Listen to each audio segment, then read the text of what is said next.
Happy Wednesday. Happy Wet Soap Wednesday, my dear soapy friends. Welcome. I'm Kendra, and today we are going to be making some awesome purple swirly soap. So purples and blues.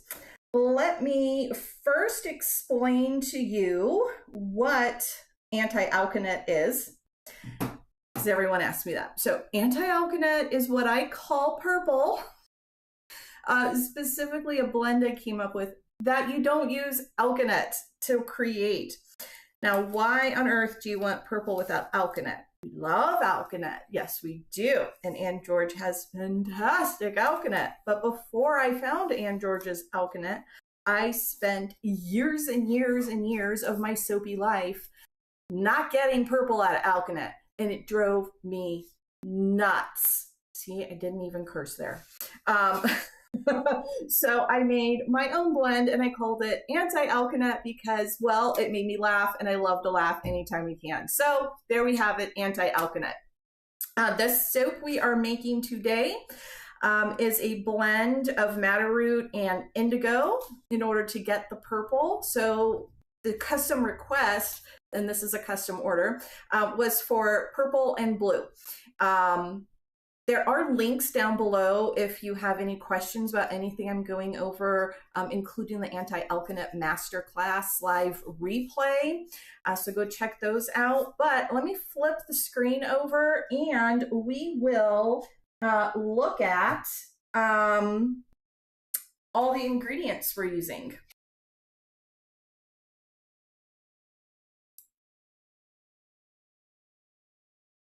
All right, there we go. I'm also going to do a little quick check on Facebook, make sure the stream is going because it looked like it wasn't. And I think it might just be my my device. So as comments come in, give me a moment. I'm going to have to do a little flipping around between devices in order to see all of your comments, but that is okay. All right, here we go, back to our soaping. All right, my soapy friends.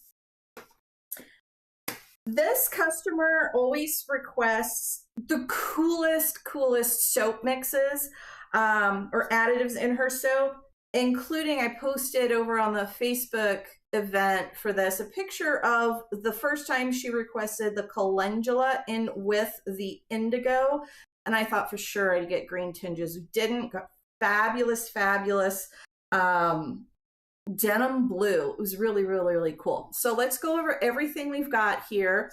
This we have calendula and oatmeal, and it's just ground oats. I'm giving this just kind of a nice little mix.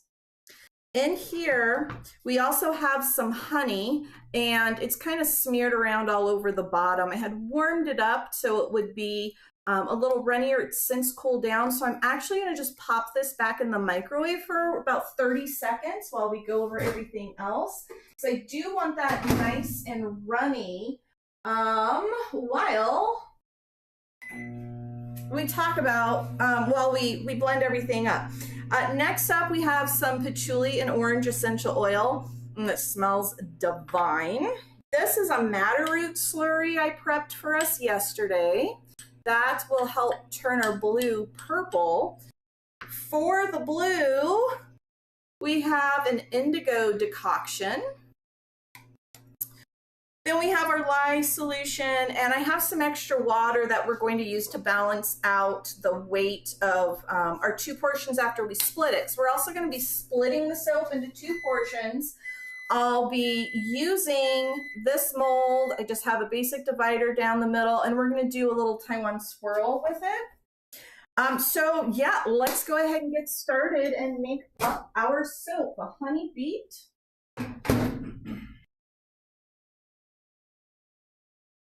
Okay, so I'm going to actually first put the honey into the essential oils, just because I find it really helps disperse it a little better.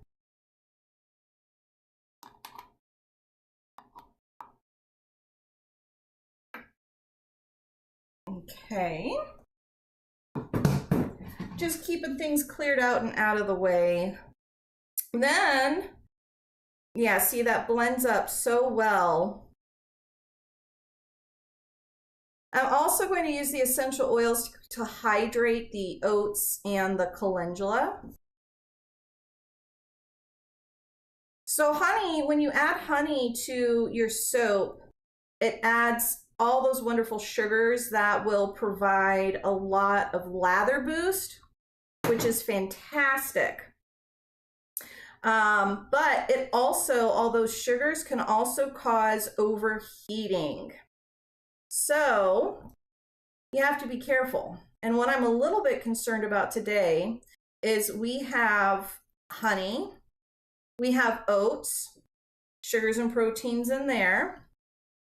Just kind of making a slurry with the essential oils and the honey and the oats and the calendula.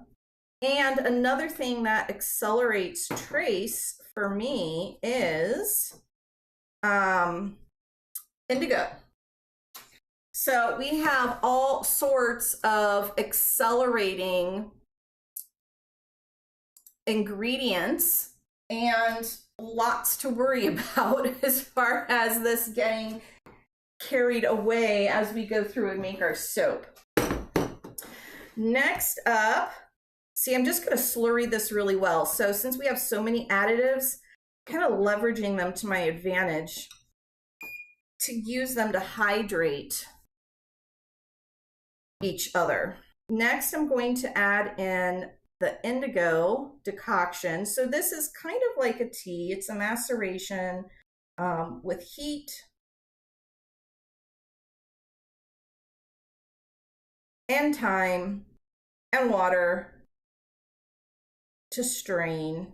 And I am going to start with 30 grams of my decoction. I will add more depending on what this looks like once I add it to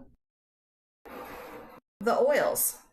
So you can see we've really cleared our tray off pretty well. I've gotten rid of everything that we've used with the exception of the indigo decoction because we might use it a little bit more. So now I have this really nice wet slurry. So when you're working with additives and you're worried about, and you're trying to achieve specific colors, you do have to worry about what those additives are going to do to your colors. You saw how dark the essential oils were, and it's patchouli and orange. Orange essential oil definitely has an orange tinge to it. Patchouli has a brown tinge to it. And you can see the slurry looks far from being blue. But it does come out a wonderful blue. But you do have to take into account the color of your essential oil. So really the color of everything that you're adding in. Now I'm just going to add this into my oils. This is my go-to vegan palm-free recipe. It is the shea butter modification that is also available up on the website. Make sure you can see what I'm doing here. And you can see the indigo at the bottom. So we will get a blue. It will be a darker, deeper, more midnight blue, and that is because of the calendula and the dark essential oils, and the oats too. The oats do change the color. I'm just trying to get all these scrapings. Honey also darkens the color of your soap. So we have a bunch of things kind of going against us here color-wise, you would think. But after doing this a few times and manipulating how much of what goes where, we do get a really nice blue out of it.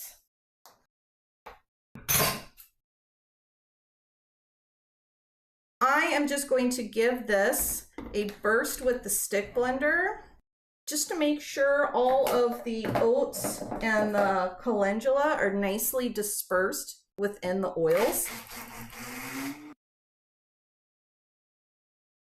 There we go.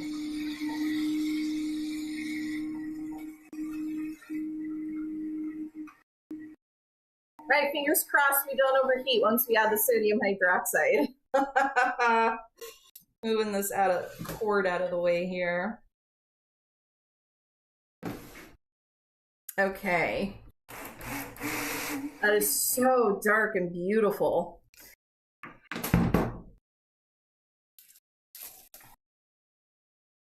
This is just a 1-to-1 sodium hydroxide to water solution.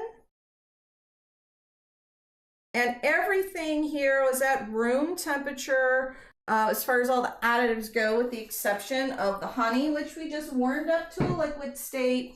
And I had warmed up the oils. They were at about 95 to 100 degrees. And that was because we had that shea butter in there. And I just wanted to make sure it was nice and fluid. I didn't want any surprises. So I'm seeing a bit of a green tinge, as I kind of expected. I think I do want to add just a dash more indigo because this is looking a little bit green on the green spatula. I don't know if you can tell. I mean, it's blue, but with a tinge of green. Looks more aquamarine than blue to me. Can you see that on the side of the bowl there? So I do want to add just a little bit more of the indigo. Oh, let me get that off. Yeah, this is already quite warm. Once we get the blue set up, we'll split the batch.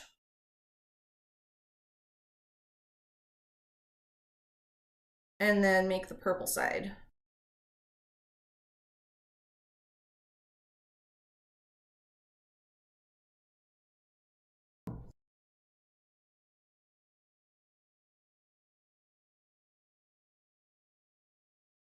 Was at a half a gram, just trying to get, there we go. I just added an extra 10 grams there.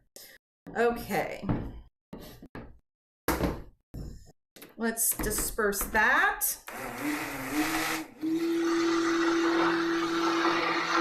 Oh, much better.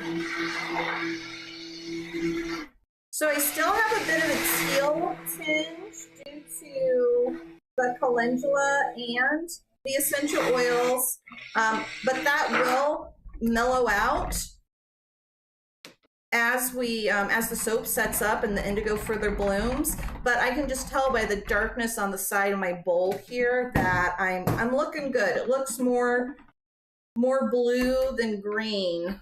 You kind of see that? Maybe I'll hold the bowl up after I pour it off. So I've also done some quick math because I like to split things mathematically versus eyeballing it. So I'm going to pour off my equal portions. The math is in the batch splitting, multicolor batch splitting tutorial over on soapyfriends.com. And with two colors, it's pretty easy. You're pouring off half of your batter into each container.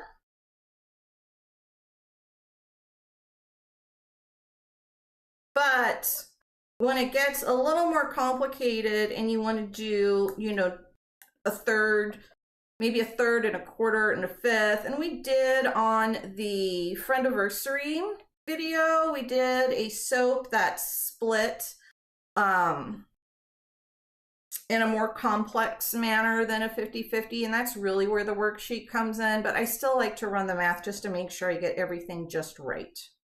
Okay.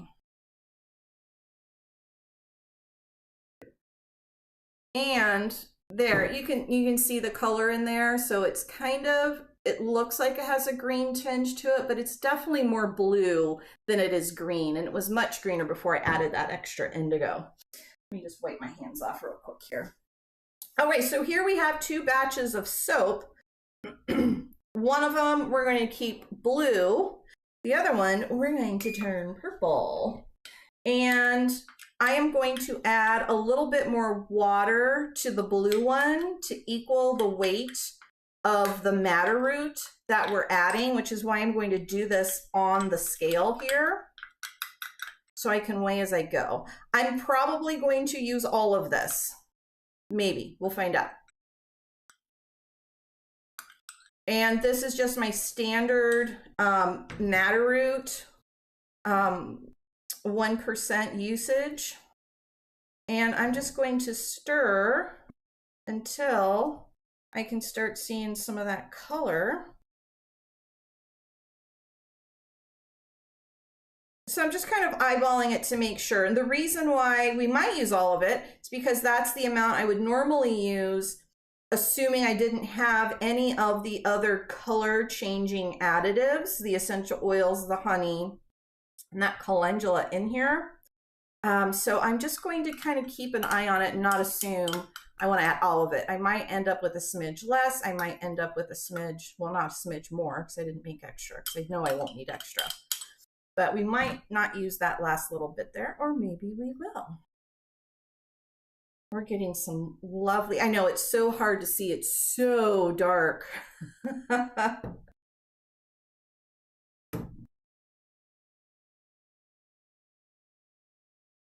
Yep, I do want to use the last of it. Yay.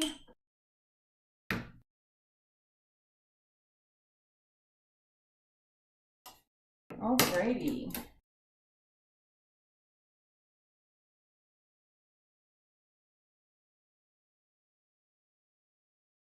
One thing I really like about color blending, not only the additional colors you can obtain and expand your palette with, but is also you can get some really deep, dark, strong colors that don't bleed, because you're not using too much of any one color, so you end up with still maintaining your white lather and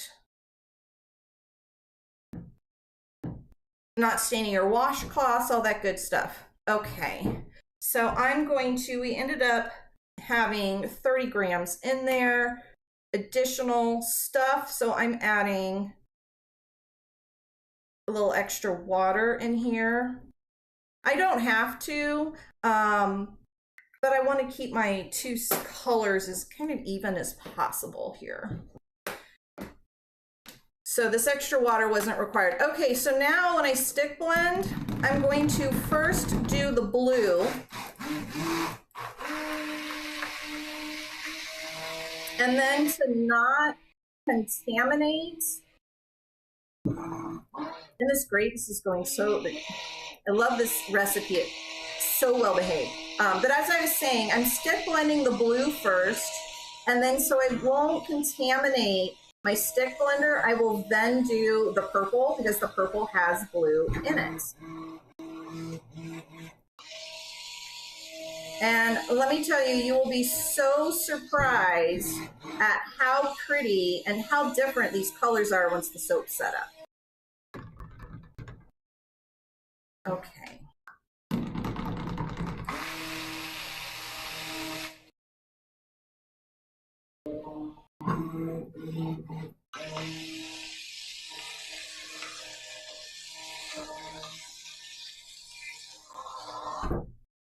All right. Yep, it's moving pretty gosh darn quickly now. So I am just going to pour away. And I'll move that up so you can see it.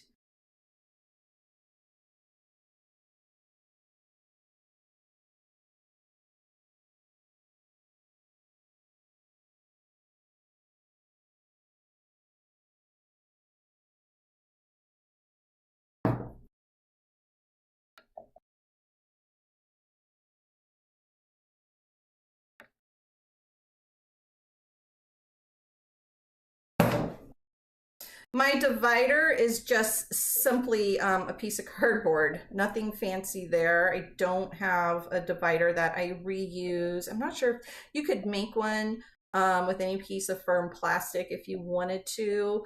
I am perfectly fine though with my cardboard here. Okay. And then the magic swirly stick. Can you see that color contrast? I'll bring it up for you. where we're gonna have purple and blue. I know it doesn't look purple and blue right now, but that color will lighten and brighten as the soap sets. All right, so now I'm just going to do some figure eights or infinities. Pulling color from one side into the next side. And then when I cut these, maybe I'll pop in tomorrow and cut them with you so you can see how they are cut. Because I don't cut them into bars, chop, chop, chop, chop, chop. I treat this almost as if it was a slab, where we're going to cut the bars 2-inch bars, and then we'll get 5 2-inch slabs and then chop those in half. Or rather, I'll slice this in half. So I get my 1 inches going from the bottom up, and then I have 2-inch bars this way. That way we get a lot of this nice pattern from the swirl. And I know I said I was going to do a Taiwan swirl, and I did, but then I went and changed it, and I'm just kind of having fun looking at the swirl here, making sure I get some of each color kind of bleeding and blending onto each side. And I know that's pretty hard to see dark on dark, but here we go. See if we can. You see those swirls in there? There you go. All right, thanks for soaping with me, soapy friends. So I have a couple announcements and reminders for you. We are going to be doing the very final Ann George Soapy Friends Masterclass live. That is next week, if you can believe it. The early bird pricing ends today, so hop over to the website and get your admission with early bird pricing. It's only $20, and you have a chance to win all of the colorants from Ann George that are in the Earth Song Soapy color kit that she put together for Soapy Friends. That is going to be so much fun. There's also a bundle where you can get all of the Ann George Soapy color kit master classes, so be sure to do that. Wet Soap Wednesday next week will be super short. I'm going to do a little sneak peek into the setup of the class, but then I've got to prep for class because class is next week. So much fun. Yeah, so thanks again for soaping with me. Let me pop over and double check on the comments, make sure I didn't miss any if I can see any of them. Oh my goodness. I don't know if I'm seeing the comments, my dear soapy friends. I hope I am. And that there weren't any and that you were all quiet today. But if I missed anything, I'll pop back in and answer for you. Hope to see you next week for a little mini Wet Soap Wednesday live and a super fun Earth Song Masterclass live Wednesday, Thursday, Friday of next week. And until then, my dear soapy friends, happy soaping.